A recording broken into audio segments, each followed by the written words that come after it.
I'm fully convinced that my OB tied my tubes without my consent. This is day 3 of me asking for help to sue the surgeon who removed my anus without my permission. I would not have thought that something like this could be done to me, right? Without my consent. Just imagine if I told you that after I gave birth to my baby, they tied me down and forcibly sterilized me. That is like so unimaginably devastating and horrifying for no medical reason at all. Hello everybody, welcome and welcome back to my channel. It's Cynthia here, and guys, in today's video we're going to be talking about something really sensitive, and today's video is basically about women having surgeries that they did not consent to. And I find that really disturbing. Some of the stories we're going to be looking at in today's video will make your blood to boil. Now imagine going into a hospital thinking you're getting help and waking up to find that someone made a permanent decision about your body without your consent. Now, women have come to share how doctors tied their tubes, removed organs, or performed procedures they did not agree to. And the way the medical system just shrugs it off like it's nothing. No, it's actually something. Because TikTok is full of women finally speaking out and seeking justice. And when you hear these stories, actually, you understand why they kept quiet for so long. Now, guys, let's get right into the disturbing realities of unconsensual surgeries. Without wasting too much time, let's get right into this video. I'm fully convinced that my OB tied my tubes without my consent. In 2024, I had a C-section with my daughter. She's like 15 months now, right? All through my pregnancy, I made it known that I wanted more kids. I wasn't interested in birth control after the fact because it does some crazy stuff with my body. But I made it very clear that I wanted more children, right? I have 2. I'm 25. I was 24 when I was pregnant with my daughter. I wanted more kids. At my 36-week appointment, my doctor comes in and goes, "So, do we want to sterilize you?" And I said, "No, I don't want to get sterilized. I want more children," right? Figured that was pretty clear.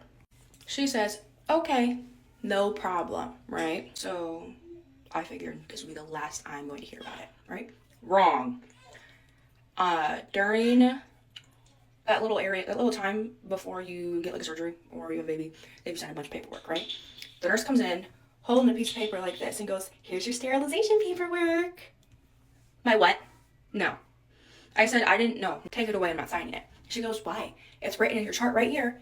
Patient requested sterilization." No, I didn't. Don't sterilize me. Okay? I said, "Take it back. I'm not signing it." Okay? "I want more children. I'm not signing it." And she goes, "Oh, there must have been a mix-up. I'll go grab your doctor." So my doctor comes in and she goes, "Why won't you sign it?" And I said, "Because I don't want to be sterilized." Why is that so hard to comprehend, right? And she goes, "I have it written right here that you wanted to be sterilized."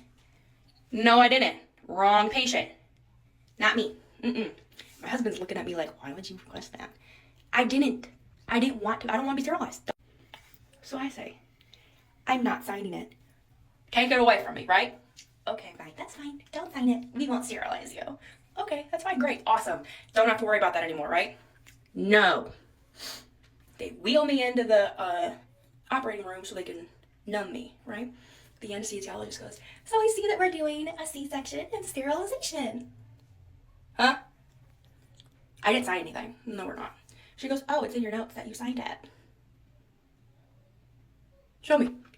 Show me where I signed it. So I didn't sign it. I signed the consent to have a C-section. And I read it. I read it through. Because I figured that they were trying to do something. Because why are y'all keep asking me if I want to be sterilized? I don't want it. "Oh, okay, well, I see that she crossed it out, but then wrote it again." Why would she write it again? C-section goes on. I'm in the postpartum recovery. The nurse comes in to, I don't know what she was doing, taking vitals. And she goes, "How are we feeling after the tubal and the C-section?" What tubal? What are you talking about? What do you mean, how are we feeling after the tubal? My blood pressure went through the roof. My heart rate went. She goes, "Oh, what's wrong?" And I said, "What are you talking about?" I didn't have a tubal. I didn't have a tubal. I never consented to it. Oh, well.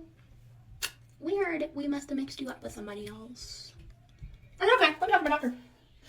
Okay, we'll get her. Like 4 hours later, she comes in, right? What's wrong? Did you tie my tubes? Did you tie my tubes? No. Why would you say that? Because why is everybody that comes in contact with me saying, how are we doing after our tubal? If you didn't tie my tubes. If you didn't tie my tubes, why does everybody get it mixed up?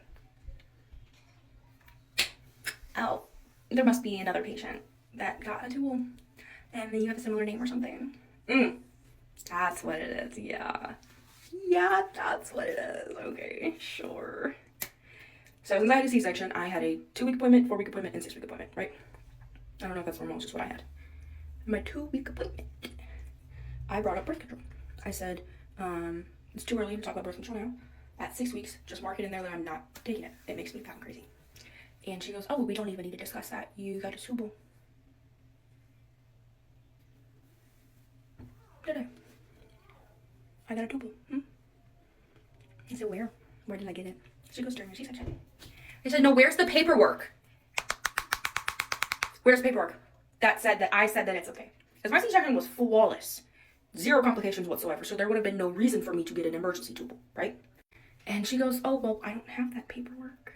And I said, exactly. So why does everybody keep saying that I got a tubal? I didn't get one. She goes, that's really my mistake. It's gonna be your mistake, is what it's going to be. So naturally, I'm freaking the fuck out, right? Because why do y'all keep saying that I got it? I didn't say I wanted it, right?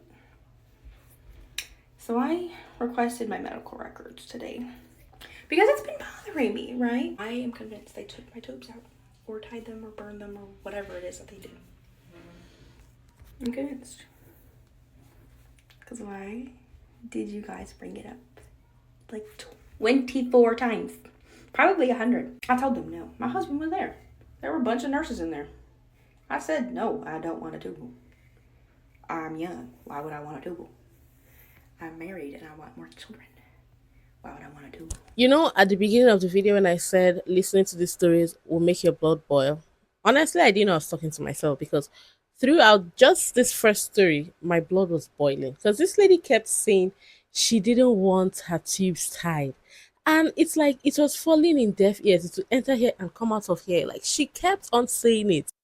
They just kept bringing it up and she kept telling them no. It's like they were not even listening to her. If she eventually gets an update while I'm editing this video, I'll put it up for us to see because I really want to know what her medical records are. But if she didn't, the video will go up without it anyway. So thousands of you have been asking me for an update as far as like what's in my last video. So I'm going to give you guys an update like the best that I can. So if you haven't watched my last video, I shared how I think that my OB tied my tubes without my consent during my C-section. So since this is very much happening in real time, there's limited info that I can share with you guys, especially since I posted this right before the weekend. I've collected all of my paperwork as far as like medical records and operative notes and all that, nurses notes, everything. I also have a itemized bill from my insurance and I looked through everything, every single page. Mind you, my medical record alone was 492 pages, so I'm exhausted, my brain hurts. I found some discrepancies between the two medical records and the bill, so that right there is a little fishy. I have an appointment on Wednesday afternoon to get a referral to get an HSG, which is a type of x-ray, best I can describe it, where they put a fluid inside, they shoot a fluid through your cervix into your uterus and you move around, and if the fluid moves with you, your tubes are fine, and if it doesn't move, they're blocked. Again, to the best of my knowledge, I'm just taking the definition from what people commented and from Google. I am in contact with an attorney. I brought up my TikTok. He said that I can post about it as long as I don't share any information about myself, the hospital, the doctor, the nurses, anything. I expect my video to get 2 million views. I wholeheartedly only expected 500 views because that's what I'm used to. And with my video blowing up, I've also been getting a lot of hate. And that's been, kind of just taking a toll on me. I I've been having thousands of hate comments and hundreds of people messaging me privately saying some pretty nasty things. So again, I'm going to try and update everybody as much as I can. I didn't share this video for views. I shared it in hopes that I could connect with other women that this has happened to, which it has. I have been connected, being able to connect with other women that this has happened to in other states, other countries. It's a very real thing, and I'm glad that I was able to get the exposure that I did, because I've also been able to share with other women the red flags that I saw but didn't act on, you know. I'm gonna, like I said, I'm gonna make this into a series because we're in real time. Everything's moving quickly,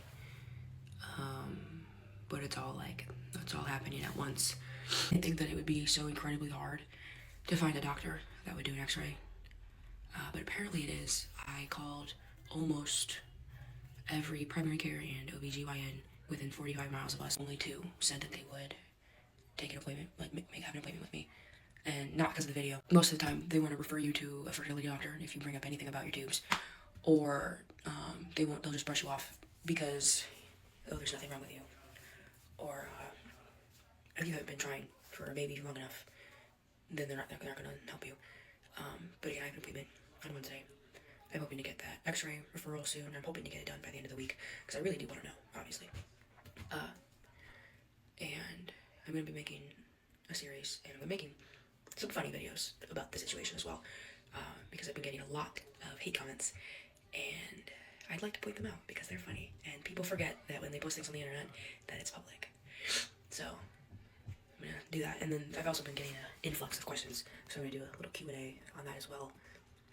But yeah, that's my update. I'm sorry it's not as juicy as everybody wanted it to be. I didn't believe it at first. I didn't believe it because you got to remember, I don't have recollection of what I'm being told. It don't make sense to me because I believe that what I was doing was in my own power. I believe that what I was doing was with my strength in the Lord.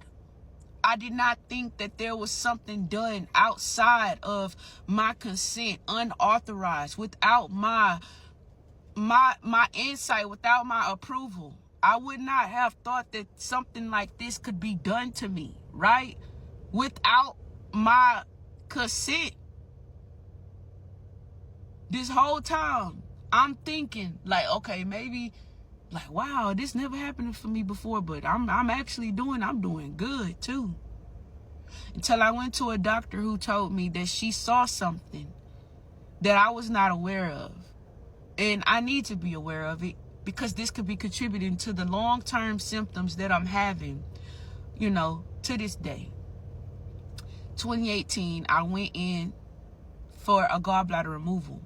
2019, I went to a specialist about my eating, and she reveals to me that I had a gastric sleeve through my records. Mind you, I have never had a gastric sleeve. I never consented for a sleeve. I only consented for a cholecystectomy, which is a gallbladder removal.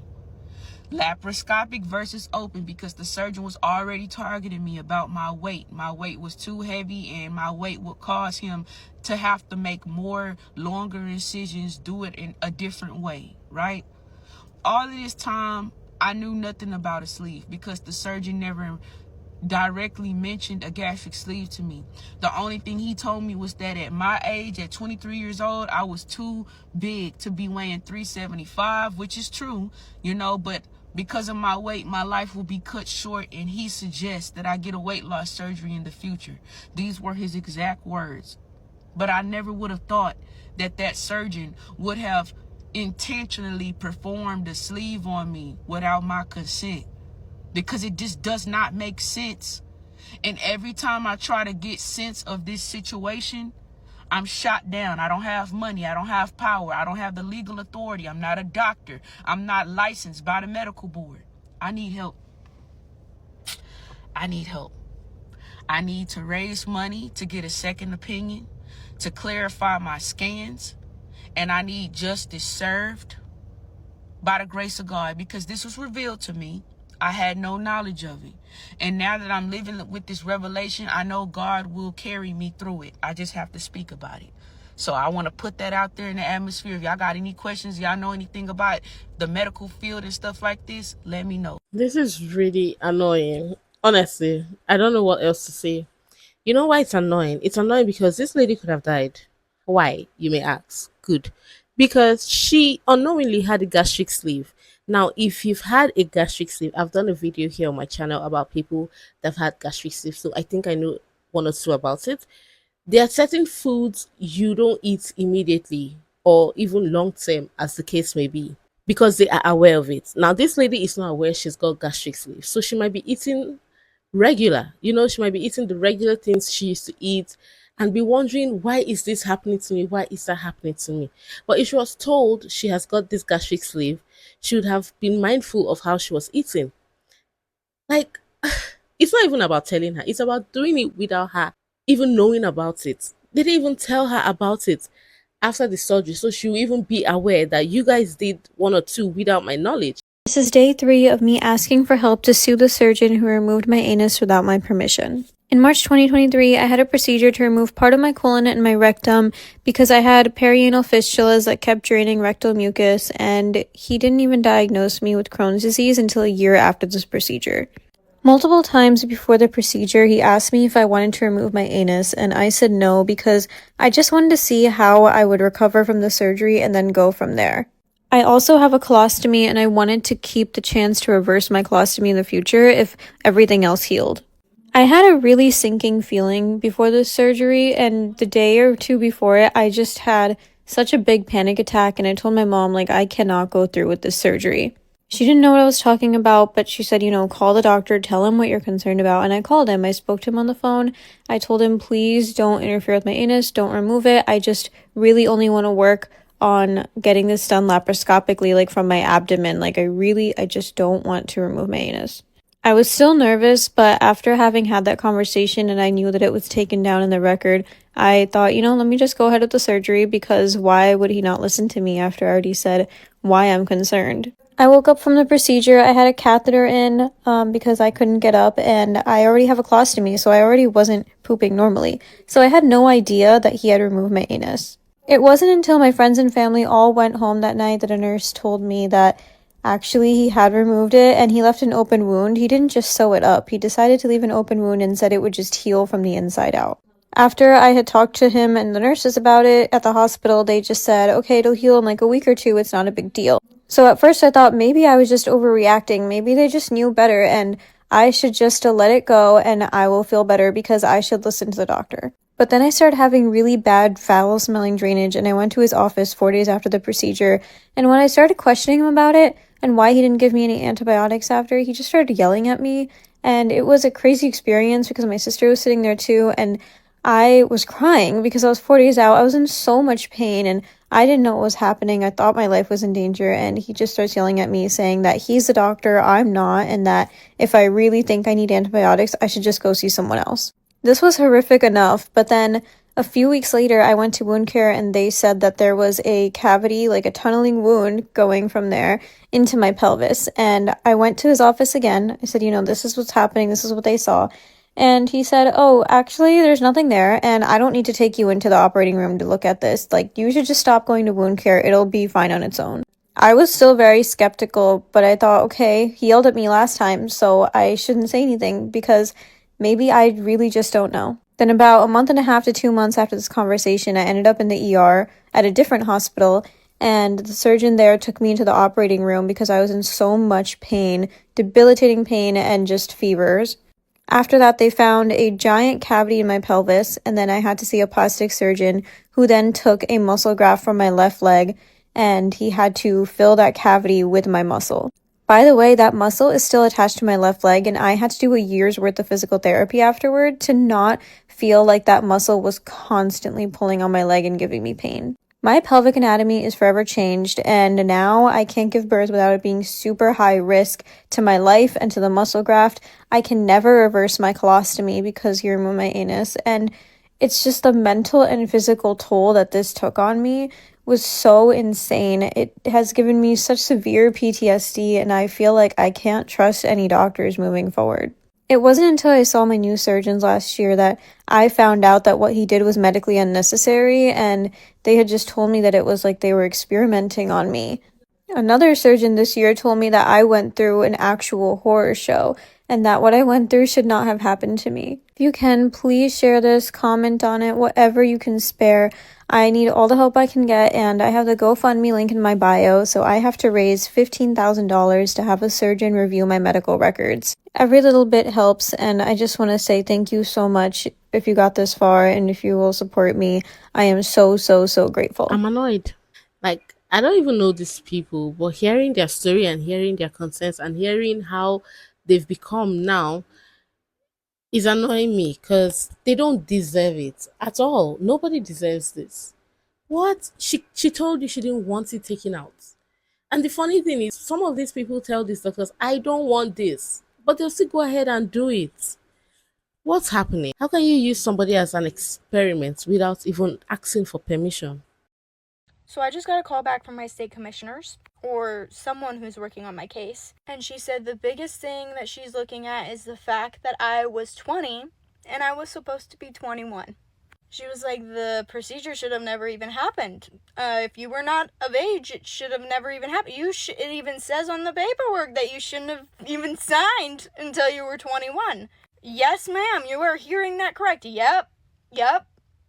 Why did they still do it? I don't know. She basically asked me if I had anything else I would like to put in to the investigation. And then she had some questions about if my C-section was like a, what do they call it? If it was like scheduled ahead of time or if I just went into labor. I just went into labor this time. Actually, I went into labor both times. But, yeah, I think I did have a C-section scheduled, I think, but I went into labor earlier than anticipated. But regardless, I think it was validating the fact that she was like, I can't locate your federal form. Even though I asked for them, I can't locate them. So I'm going to ask and request again for that form. And then she was like, you did sign the form, right? And I was like, I'm pretty sure I did. I signed one on June 12th, 2018, and then I signed another while I was in labor 16 minutes before I had my son. And she was like, hey, skip what? And I said, yeah, 16 minutes before. And she was like, baffled at it. She was like, okay. And I was like, yeah, shouldn't have happened, honestly. And she was just like, yeah, those are some big things that should not have been done. And she basically told me that at this point, what she's going to do is request some more records, probably have those back within a week, and then she's going to take all of this and subpoena the doctors who were performing the surgery, and then my OB who was supposed to but didn't and gave me the consent forms. And she's going to basically kind of like, I don't know, not interrogation, but ask them questions about what the heck was going on.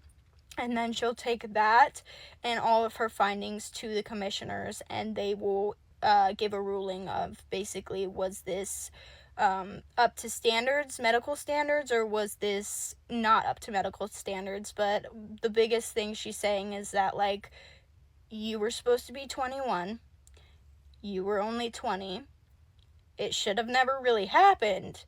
And I was like, yeah, yep, you're right. It should have never happened. But anyways, it validated my feelings. I almost cried on the phone because it was like I retold her, like, this year, I'm getting a little bit emotional now. This year, we had planned on trying to conceive in June, and we were unable to do that, finding out that my tubes were completely taken. Excuse me, hold on. So, it was very, I don't know how to explain it. It was very traumatizing and upsetting that it took me having to ask so many questions so many times to get any answers, and I found it out on my own. And then she was like, hey, did you discuss these things with your OB? And I was like, yeah, I tried to get in and actually get an appointment with her to talk one-on-one with her, and she wouldn't, there was no appointments. I couldn't get in. And so then I called an advice nurse and I asked the advice nurse if she could tell me what was going on. And the advice nurse told me no, and that my OB would call me back. And my OB never called me back. She ended up just messaging me in the portal, and basically telling me that tubes tied is slang, and that that's used in the medical world as slang, and it's not true, and that what happened to me is what happened to me. There's no reversal. I can't do anything about it. And that it is standard practice for them. Even if it's not legal. She said it's standard practice. Anyways, my plan B is to, if I don't get any representation, use the commissioner's findings and file either on my own, pro se, or send a very well worded, documented demand letter on my own.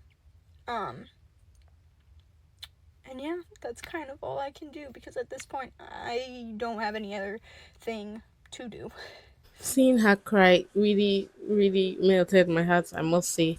I think this has to be the first emotional video I'll be making because her and her partner were trying to have another child.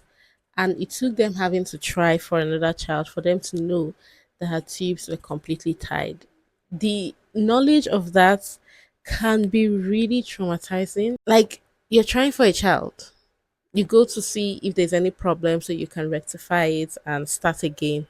And you find out that it's not just only a problem, but it's a permanent problem. And you're not going to have another baby on your own. How is that even standard practice, even if it's illegal? This is going to cause a lot of scare for people that have had C-section, or people that will have emergency C-section in future, or people that will just schedule C-section, because now you don't know what else they're going to take out of your body aside your baby. Update for you all on my medical malpractice case, the one where they took the hospital and the physician took my tubes out without my consent, while I was also under the age of 21, which is Medicaid's requirements to have that procedure done, and also while I was in active labor for one of the consent forms. Not to mention the billing codes were billed for a tubal ligation, even though they performed a bilateral distal self-injectomy instead. Yes, people, they can get away with this. And here is my update. Yeah. So essentially, I had talked to that lawyer, the one that was in my previous post.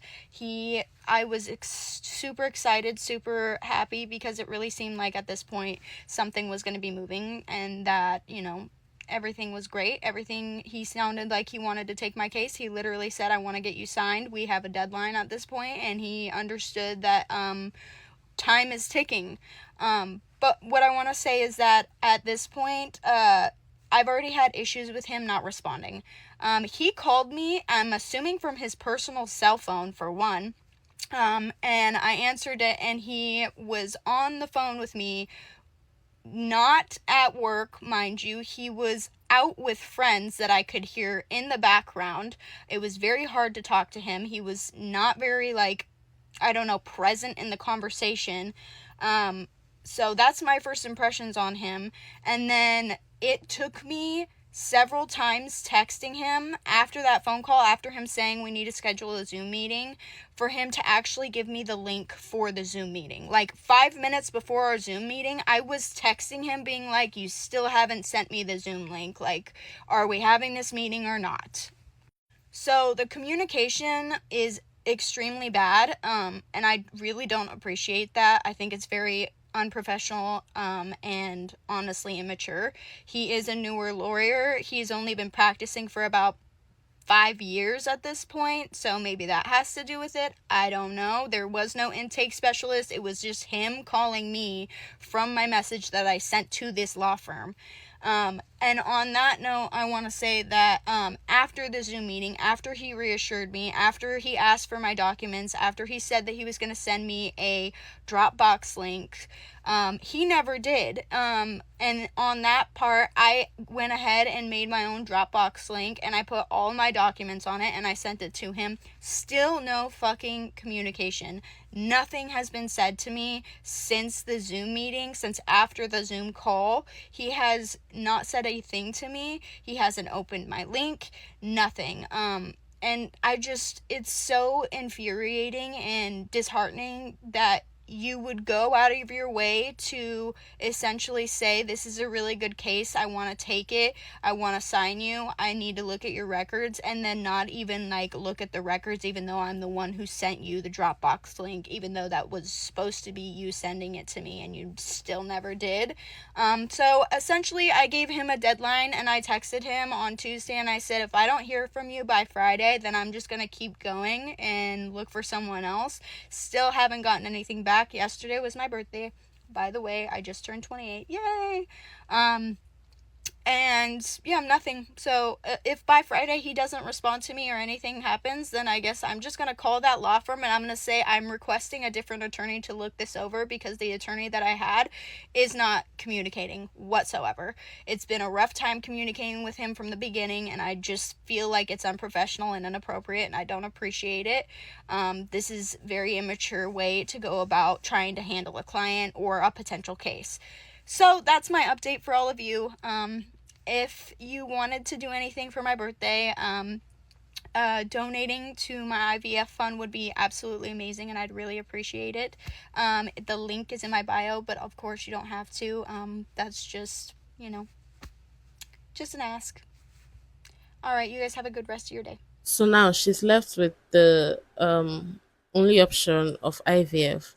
I don't know what it is with people and communicating. It's becoming a lot. Anyway, I really hope for the best for this young lady. My Roman Empire, and I need you to tell me if I'm being crazy, okay? I cannot stop thinking about this. I have had 2 C-sections, okay? We had an emergency C-section with my first, and my second was planned so we could get her out safely. When I got to the hospital, the doctor asked me like 500 times before we went back for the C-section if I wanted my tubes tied, if I wanted a tubal ligation, and I said, absolutely not, no thank you, sir. We don't know if we want any more kids, but that seems super final. So, nope, I'm good. He asked me, I kid you not, probably like 5 times, to the point where my husband was like, it's kind of weird, he keeps asking you. And I'm like, yeah, he keeps asking me, I'm confused, what's going on? Then at my 2-week post-op checkup, I go in and he's like, did we do the tubal ligation, or are we going to discuss like birth control? And I was like, we shouldn't have done a tubal ligation. I sure as fuck hope you didn't do a tubal ligation, or else I'm going to be a millionaire. And then he says, oh, that must have been another patient.